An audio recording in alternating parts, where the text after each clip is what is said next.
My name is Byron Carranza. My major is computer engineering and I'm from Costa Rica.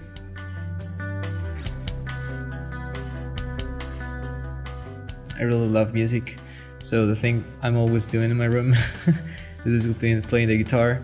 I create something to play it. It's what I put in my arm to play almost normally.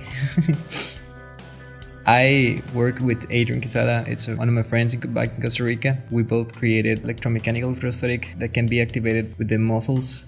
It's for people that want to have normal hand. A normal prosthetic like that can be like $2,000 or more.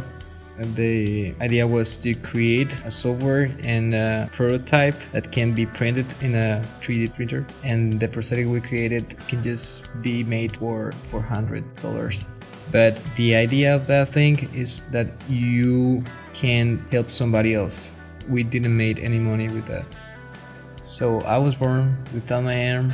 The doctors don't really know why. I don't really know why.